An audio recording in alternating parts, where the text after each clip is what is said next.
Hei mummo, älä soita enää meille. Ai moi, mun nimi on Kerkko ja te löystä mut lähettämässä jouluterveisiä.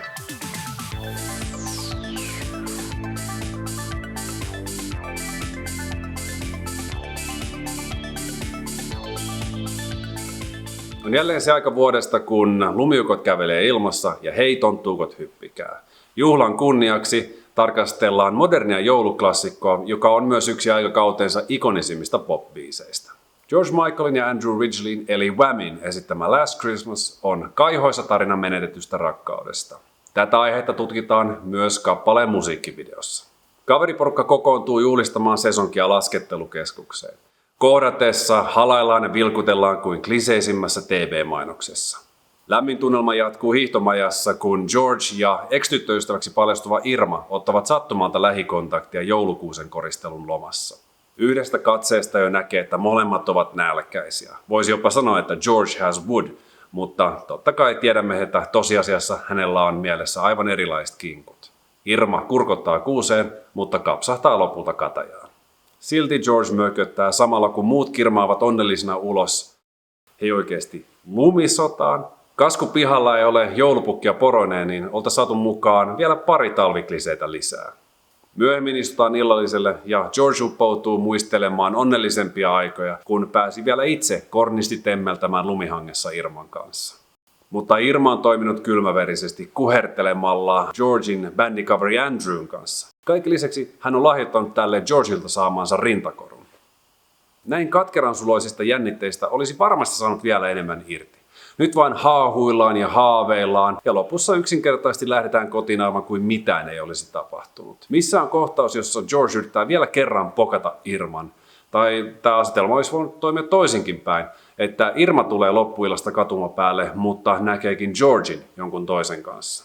Musiikkivideon ohjauksesta vastaa Andrew Morahan, joka on ohjannut kymmeniä videoita niinkin erilaisille artisteille kuten Van Halen, Michael Jackson ja Tina Turner. Ja tämä on vaan tosiaan pintaraapaisu hänen filmografiaansa. Hän on ohjannut myös muutamia täyspitkiä elokuvia, muun muassa Highlander 3, joka muistaakseni oli ihan viihdyttävä toimintaseikkailu. Mutta kenties vaikuttavinta on, että hän on ohjannut yhden kaikkien aikojen parhaista musiikkivideoista koskaan, Guns N' Rosesin November Rainin. Siksi onkin vähän ihme, että Last Christmasissa on tarinaa niin laihanlaisesti, mutta silti kerronta tuntuu sotkuiselta. Aina vaan hypitään ristihäivytyksellä kohtauksesta toiseen. On toki pakko ihailla, miten valtava määrä teatraalista jouluiloa on onnistuttu ahtamaan vain muutaman minuutin musiikkivideoon.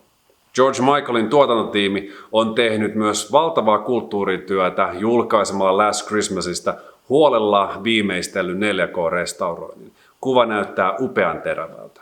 Ja siis muidenkin artistien pitäisi päivittää vanhat musiikkivideonsa. YouTube on täynnä klassikkobiisejä suttuisella 240 kuvapisteellä. Itse biisi Last Christmas on tietenkin täyttä timanttia, joskin tässä tapauksessa vertaus johonkin niinkin kovaan materiaaliin tuntuu vähän hassulta. Georgin samettinen lauluääni yhdessä sulavien syntikkasoundien kanssa muodostaa kemiallisen yhdisteen, jonka nauttiminen aiheuttaa äärimmäisen pehmeyden tunteen. Last Christmas on eittämättä aikakautensa tuote, yhtä ikonisella tasolla kuin Rick Astlin Never Gonna Give You Up.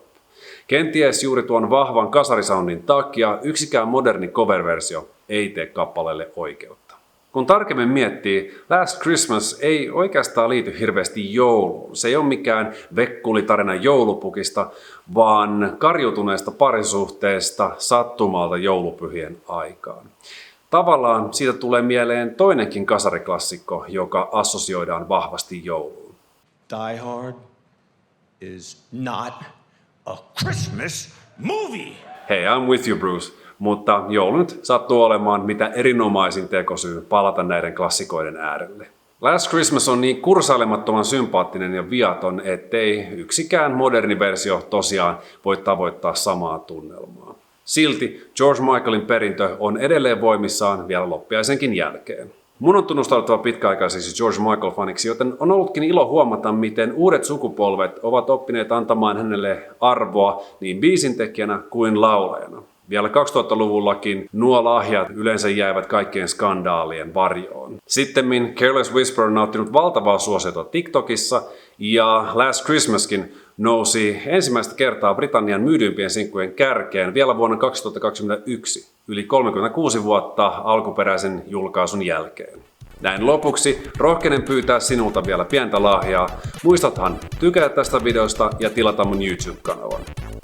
Kiitos ja hyvää joulua!